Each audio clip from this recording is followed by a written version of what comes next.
নমস্কাৰ। আজি অসমত কেইদিনমান ধৰি এটা বিষয় এজন মানুহ চৰ্চিত হৈ আছে বা চৰ্চাত আছে। সেই নামটো হ'ল আয়ুব আলী শৰ্মা।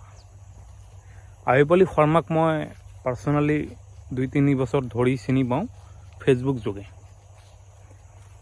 তো তালৈ মোৰ কেইটামান কথা আছে। আয়ুব আলী শৰ্মা নিজৰ সপোন পূৰণ কৰাৰ কাৰণে তাৰ সপোন পূৰণ কৰাৰ কাৰণে ইছলামত যি নীতি নিয়ম সেইবিলাকে কি বাধা প্ৰয়োগ কৰিছে নেকি?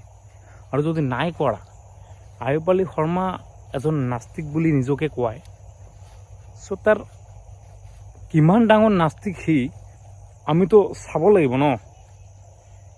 সেই গাঁওখনতে আছে, মুছলমানৰ গাঁওখনতে আছে, সেইখন সমাজত আছে, অথচ তাৰ মা দেউতা এতিয়াও মুছলিম ধৰ্ম পালন কৰি আছে।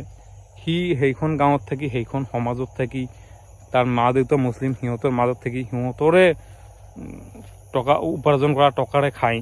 সি নিজকে অকল ফেচবুকত ফালি আছে যে মই নাস্তিক।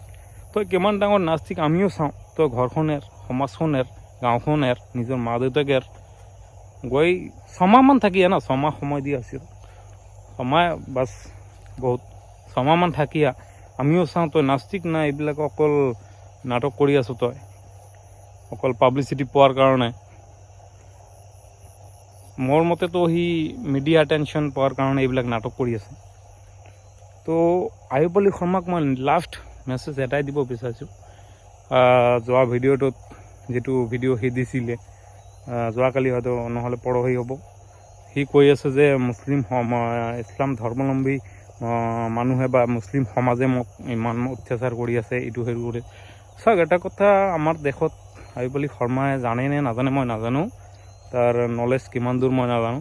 বাট এটা কথা মই তাক ক'ব বিচাৰোঁ যে যদি তুমি মুছলিম সমাজত, মুছলিম গাঁৱত থাকি মুছলমানৰ বিৰুদ্ধে মাত মাতা, দেন তোমাক মুছলিম সমাজখন ত্যাগ কৰিবই লাগিব। সাধাৰণ কথা এইটো। যদি তুমি হিন্দু গাঁৱত থাকি হিন্দু ধৰ্ম বা হিন্দু মানুহৰ এগেইনষ্টত কথা কোৱা, তোমাক হিন্দু ধৰ্মখন ত্যাগ কৰিব লাগিব। আৰু ডাঙৰ কথাটো কি জানা, যদি তুমি ভাৰতত থাকি ভাৰতৰ নাম গুণ নাগাই বেলেগ দেশৰ নাম গুণ গোৱা, তোমাক ভাৰত ত্যাগ কৰিব লাগিব। সাধাৰণ কথা এইটো চিম্পুল কথা, এইটো বুজিব লাগে। তো আয়ুব আলী শৰ্মালৈ মোৰ আৰু এটা কথা যে গাঁৱৰ মানুহে যাতে তেওঁৰ যি মাক দেউতাক আছে তাৰ ওপৰত কোনো অন্যায় বা অত্যাচাৰ নকৰে। আৰু মোৰ ক'বলগীয়া কথাখিনি আছিল। ধন্যবাদ।